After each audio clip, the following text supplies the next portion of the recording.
Hello student, मैं Jitendra Kumar Jaiswal Chandrabhan Singh inter college इटबहरा गौर बस्ती द्वारा संचालित ऑनलाइन क्लास में आपका स्वागत करता हूं।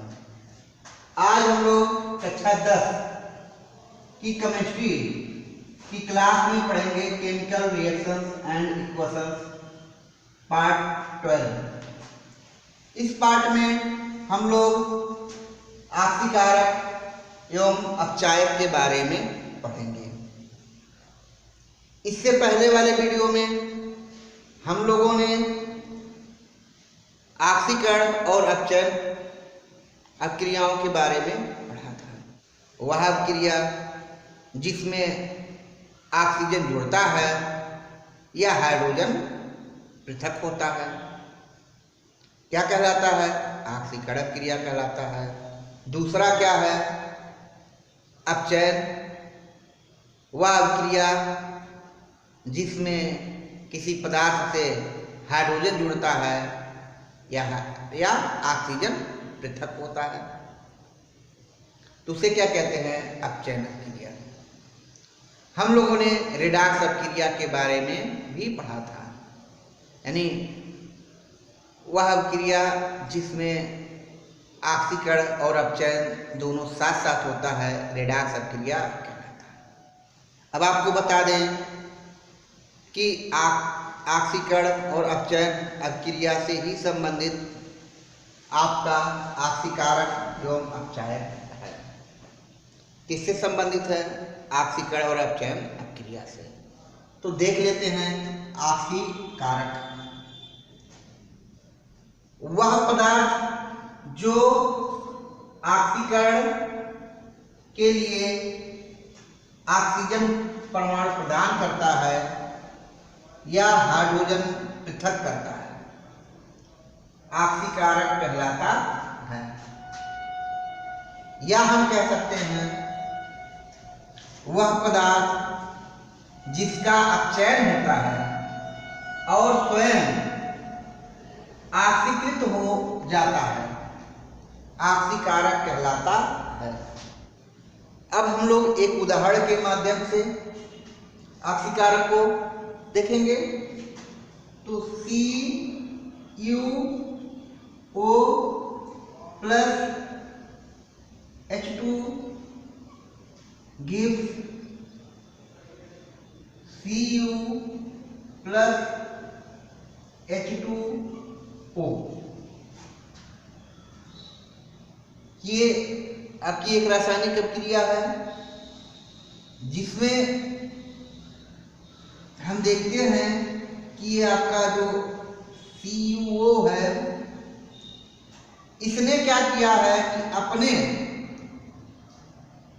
ऑक्सीजन को पृथक कर दिया है, अपने ऑक्सीजन को पृथक कर दिया है। और पृथक जब इससे ऑक्सीजन हो गया तो क्या बन गया? Cu। इसका अर्थ ये है, ये जो है आपका ऑक्सीकारक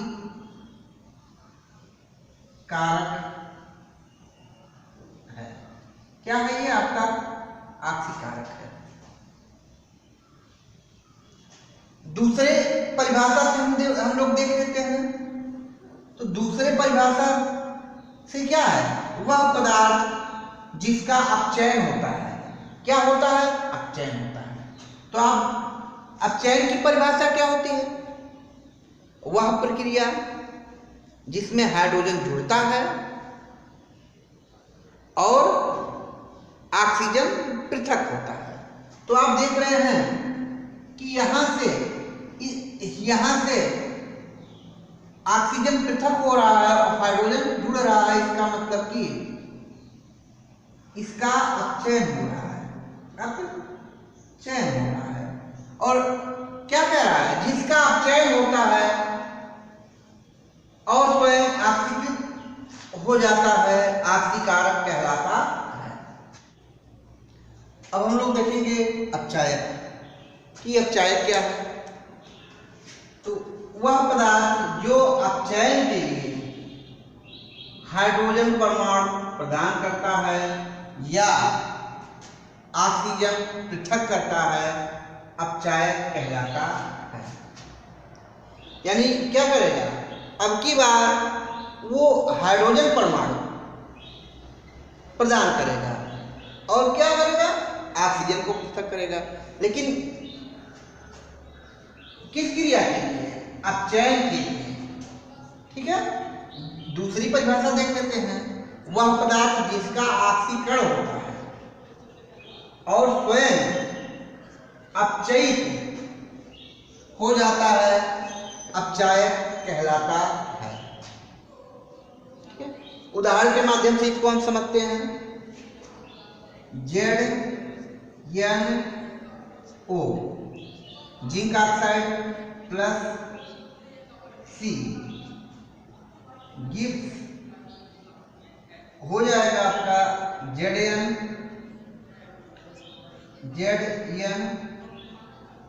प्लस CO। तो इसमें देखिए किसके साथ, अब यहां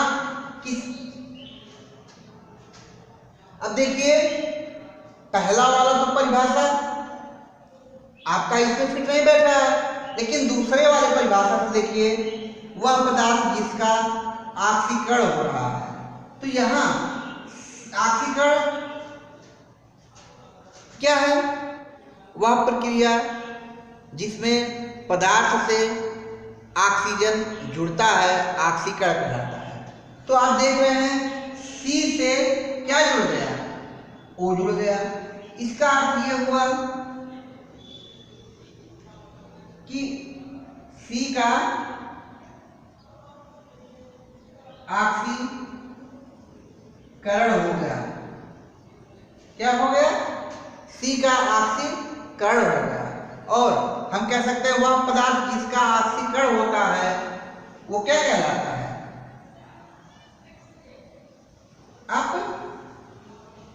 अपचायक कहलाता है। ध्यान दीजिएगा, अपचायक जो होगा कहाँ से होगा, वो हमेशा अभिकारक से होगा, यानी अभिकारक के पदार्थों में से ही आपका कोई अपचायक या ऑक्सीकारक होगा। तो यहाँ आपका अपचायक कौन सा है, C। अपचायक क्या है, C। क्यों, क्योंकि C यानी कार्बन का ऑक्सीकरण हो रहा है। तो आप क्या करेंगे कि ये दोनों परिभाषाएं याद रखेंगे। ये जो हैं दोनों परिभाषाएं क्या करेंगे, आप याद रखेंगे, क्योंकि दोनों परिभाषाओं में से किसी एक परिभाषा का उपयोग करके हम किसी अभिक्रिया में ऑक्सीकारक और अपचायक को पहचान सकते हैं।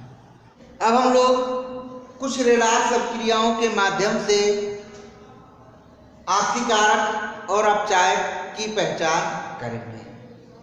पहला आप रिएक्शन पढ़ चुके हैं, CuO plus H2 gives Cu plus H2O। तो आप देख रहे हैं कि ये क्या कर रहा है, अभिक्रिया में ऑक्सीजन को क्या कर रहा है, पृथक कर रहा है। ऑक्सीजन को क्या कर रहा है, पृथक कर रहा है। मतलब पहले क्या था, CuO था, अब क्या हो गया, Cu। इसका मतलब कि इसका क्या हो गया, अपचयन। क्या हो गया, अपचयन। ठीक है, दूसरा हम देखते हैं कि H क्या था, H2 कैसा था, अकेले ही था। अब H2 को क्या मिल गया, H2O। CuO से ऑक्सीजन पृथक हो रहा है, मतलब O पृथक हो रहा है, जबकि H2 में हाइड्रोजन जुड़ रहा है। तो आप जानते हैं हाइड्रोजन का पृथक होना अपचयन और हाइड्रोजन का जुड़ना जो होता है वो होता है आपका ऑक्सीकरण, यानी O का योग। और आपने पढ़ा है कि जिसका अपचयन होता है वो आपका आक्सीकारक है। क्या है? आक्सीकारक। और जिसका आक्सीकरण हो रहा है वो आपका अपचायक है। क्या है? अपचायक। तो इस रिडॉक्स अभिक्रिया में CuO क्या है? आक्सीकारक है, जबकि H2 क्या है? अपचायक है। ठीक है। अब हम लोग दूसरी अभिक्रिया देख रहे हैं, ZnO plus C gives Zn+CO। हम देख रहे हैं कि ZnO से क्या हो रहा है? Zn बनता है, यानी ZnO से क्या बनता है? Zn बन रहा है। इसका मतलब कि ऑक्सीजन पृथक हो रहा है। क्या हो रहा है? ऑक्सीजन पृथक हो रहा है। जब ऑक्सीजन का पृथक होना अपचयन। कैसे लिखेंगे? O का पृथक करण लिख देते हैं, करण। O का पृथक करण या पृथक होना। जबकि हम देख रहे हैं कि C यहां अभिकारक में कैसा था? C आपका अकेले था, लेकिन यहां C से क्या बन रहा है? CO। तो इसका मतलब है कि C से ऑक्सीजन जुड़ रहा है। इसका मतलब कि हो रहा है इसका ऑक्सीकरण। क्यों हो रहा है? O का योग, यानी योग का जुड़ना, ऑक्सीजन का जुड़ना। आप जानते हैं कि जिसका अपचयन हो रहा होता है वो आपका ऑक्सीकारक है। क्या है? ऑक्सीकारक है। और जिसका अपचयन हो रहा है ये आपका अपचायक है। क्या है? अपचायक है। तो इसमें क्या हो गया? Zn आपका ऑक्सीकारक हो गया, C क्या हो गया? अपचायक। तीसरी अभिक्रिया हम लोग देख लेते हैं, MnO2 plus 4HCl gives MnCl2 plus Cl2 plus H2O। अब देख रहे हैं अभिकारक पक्ष में केवल दो ही पदार्थ हैं, तो हम देख लेते हैं कि इसका यहाँ MnO2 था और यहाँ क्या हो गया? MnCl2 हो गया। इसका मतलब कि इससे ऑक्सीजन क्या हो गया? पृथक हो गया। यानी ये आपका ऑक्सीजन पृथक हो गया। तो आपका कौन सा क्रिया है? अपचयन क्रिया है। क्या है? अपचयन। जबकि हम देख रहे हैं कि HCl से क्या बन रहा है? Cl2। HCl से क्या बन रहा है? Cl2। यहां हम लिख देते हैं आपका ऊपर लिख देते हैं ऑक्सीजन का पृथक होना। क्या है? ऑक्सीजन का पृथक होना। अगर नहीं दिख रहा है तो आप लोग हमारी बात तो सुन ही रहे हैं। यहां हम देख रहे हैं HCl से क्या बन जा रहा है? Cl2। इसका मतलब अब की बार Cl से क्या हो गया? हाइड्रोजन पृथक हो गया। यहां हमारा हो गया आपका ऑक्सीकरण। क्यों ऑक्सीकरण हो गया? क्योंकि H का पृथक होना, H का पृथक होना क्या कहलाता है? आपका ऑक्सीकरण। और आप जानते हैं कि जिसका अपचयन होता है वो आपका अपचायक है, और जिसका ऑक्सीकरण होता है, जिसका अपचयन होता है ये आपका ऑक्सीकारक है, और जिसका अपचयन होता है वो आपका अपचायक है। तो आशा करते हैं कि आप ऑक्सीकारक और अपचायक को अच्छे से समझ गए होंगे। अगर नहीं समझ में आता है तो आप इस वीडियो को कई बार देखें।